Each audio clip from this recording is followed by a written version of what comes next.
जय सिया राम।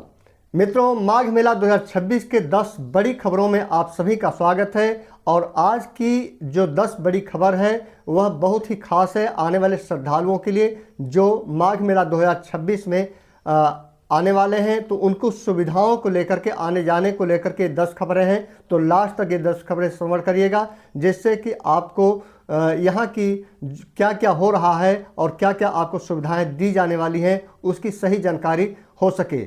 मित्रों, वीडियो पसंद आए तो लाइक जरूर करिएगा और कमेंट में जय श्री राम लिखिएगा। और जो है कि वीडियो को चैनल को सब्सक्राइब करना न भूलिएगा। तो चलिए पहली खबर से शुरुआत करते हैं। पहली खबर है मित्रों, श्रद्धालुओं के लिए रैन बसेरा को लेकर के। रैन बसेरा का निर्माण जो है कि प्रारंभ हो गया है। और ऐसे में रैन बसेरा में क्या क्या मिलेगा, प्रशासन का कहना है कि सभी रैन बसेरों में तकिया, चादर, गद्दा और रजाई की व्यवस्था रहेगी, जिससे आने वाले श्रद्धालु आसानी से ठंडी की रात गुजार सकें। लेकिन इसके लिए आधार कार्ड आप लोग लाना कतई मत भूलिएगा, क्योंकि आधार कार्ड के बिना पहचान पत्र के रैन बसेरा में जगह दे पाना मुश्किल होता है। क्योंकि वहाँ पर एक अब कर्मचारी पिछले महाकुंभ से रहने लगे हैं, जिससे कि वह आपको बाकायदा आधार कार्ड, नाम एंट्री करेंगे और एग्जिट सब कुछ रजिस्टर में मेंटेन करना होता है। इसलिए आधार कार्ड जरूरी हो गया है। दूसरी जो खास खबर है मित्रों, माघ मेला 2026 का लोगो अब जारी कर दिया गया है।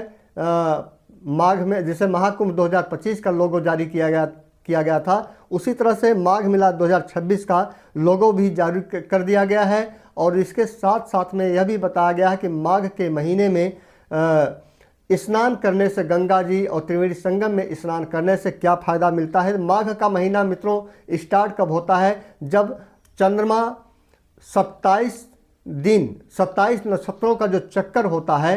हमारे जो हिंदू शास्त्रों में लिखा गया है कि 27 नक्षत्र होते हैं। तो 27 नक्षत्रों की राउंडिंग परिक्रमा चंद्रमा 27.3 दिन में पूरा करता है। और पूर्णिमा का दिन जब होता है तो जो है कि माघ का स्टार्ट हो जाता है। और वहीं जो 3 जनवरी को यह पूर्णिमा प्रारंभ होता है। और इसी 3 जनवरी से कल्पवास भी प्रारंभ होता है। और इसीलिए इसको लेकर के सब कुछ तैयारियां अब प्रारंभ हो गई हैं। तीसरी खास खबर मित्रों कि महाकुंभ के तर्ज पर सभी 9 रेलवे स्टेशनों पर अस्थायी शेल्टर अर्थात आश्रय स्थल और अतिरिक्त टिकट काउंटर, वेटिंग एरिया जिसमें प्रतीक्षा कर सकते हैं यात्री, मोबाइल टॉयलेट, चलता फिरता टॉयलेट, मेडिकल बूथ और आपातकालीन holding area, emergency holding area जैसे प्रयागराज जंक्शन के बगल में खुसरो बाग में महाकुंभ 2025 के दौरान बनाई गई थी आपातकालीन के लिए, कि कहीं ज़्यादा यात्री हो गए, श्रद्धालु आ गए तो उनकी सुरक्षा को दृष्टि में रखते हुए ये होल्डिंग एरिया पहले से बना दिए जा रहे हैं। चौथी खास खबर है मित्रों कि 7 में से 4 पांटून पुल माघ मेला के अब स्टार्ट हो गए हैं, पूरी तरह से वह बन चुके हैं। माघ मेला 2026 में कुल 7 पांटून पुल बनाए जाने हैं, जिसमें से 4 पांटून पुलों का निर्माण कार्य पूरा हो चुका है।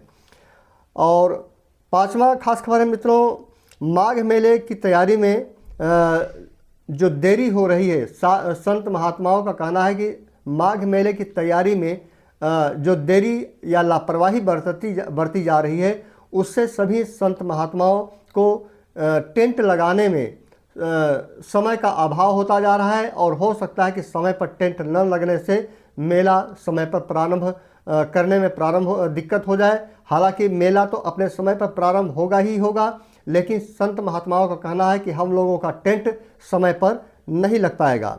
6वां खास खबर है मित्रों कि श्रृंगेरपुर धाम में यहाँ के आसपास एरिया जो प्रयागराज का है, जो धार्मिक स्थल है, उस पर भी ध्यान दिया जा रहा है। तो श्रृंगेरपुर धाम में एक 23 करोड़ की लागत से भजन संध्या भवन बनाया जा रहा है, जो माघ मेले तक जो है कि प्रारंभ हो जाएगा। और 7वां खास खबर है मित्रों कि माघ मेले के लिए आने जाने वाले मार्गों की व्यवस्था और सुरक्षा को ध्यान में रखते हुए जो निर्धारित मार्ग महाकुंभ में जैसे बनाए गए थे आने जाने के लिए, उसी तर्ज पर माघ मेला 2026 में भी आने जाने के लिए अलग अलग निर्धारित मार्ग बनाए जाएंगे, जिससे कि श्रद्धालुओं की सुरक्षा सुनिश्चित की जा सके। जैसे रेलवे स्टेशनों पर एंट्री और एग्जिट का मैटर, जैसे मुख्य स्नान पर्वों पर जो मुख्य स्टेशन हैं वहाँ पर आने और जाने का अलग अलग मार्ग जैसे महाकुंभ में बनाया गया था, उसी तरह से माघ मेला 2026 में भी बनाया जाएगा।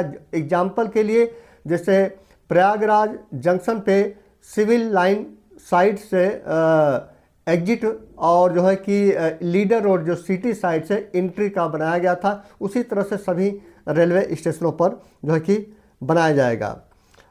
और 8वीं खास खबर है मित्रों कि 16 से 20 दिसंबर तक जो सभी तीर्थ पुरोहितों को भूमि आवंटित कर दी जाएगी, जिससे कि कल्पवासियों के लिए जो 3 जनवरी से कल्पवास प्रारंभ हो रहा है तो समय से मिल सके। और लेकिन इसके लिए जो प्रयागवाल संस्था जो सबसे बड़ी संस्था है और 772 बीघा में इस बार उसका टेंट लगने जा रहा है, और कल्पवासियों के लिए सबसे ज़्यादा टेंट लगाने वाला प्रयागवाल समाज संस्था ही है।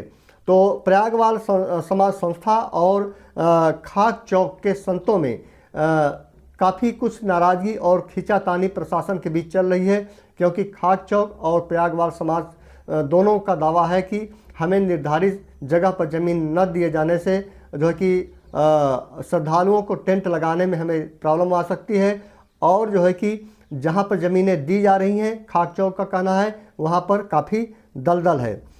लास्ट खबर है मित्रों कि सीवरेज ट्रीटमेंट, श्रद्धालुओं का अक्सर यह जो है कि शिकायत रहती है कि शहर के गंदे नालों को डायरेक्ट गंगा जी में यमुना जी में गिराया जाता है। तो जो है कि इस पर सरकार ने प्रशासन ने ध्यान देते हुए व्यवस्था किया जा रहा है कि गंगा जी और यमुना जी में कोई भी गंदा नाला का पानी गिराने से पहले उसे अब एक नहीं बल्कि 2 बार फिल्टर किया जाएगा और पूरी तरह स्वच्छ पानी को ही गंगा और यमुना में प्रवाहित किया जाएगा। 10 बड़ी खबरों के साथ हर एक छोटी बड़ी खबर आप लोगों को माघ मेला का और माघ मेला के दौरान पूरे मेला के समय देता रहूँगा। तो जो लोग चैनल पे अभी नए आए हैं चैनल को सब्सक्राइब कर लें, और माघ मेला का हर एक ब्लॉग के जरिए ग्राउंड रिपोर्ट वहाँ जा कर के ब्लॉग के जरिए और जो भी यथा स्थिति होगी उन सब का वीडियो मैं आप लोगों के सामने बताता रहूँगा और सही और सच्ची जानकारी देने की कोशिश करूँगा। उम्मीद करता हूँ मित्रों कि ये वीडियो आपको पसंद आएगा। अगले वीडियो में फिर से मिलता हूँ। जय श्री राम।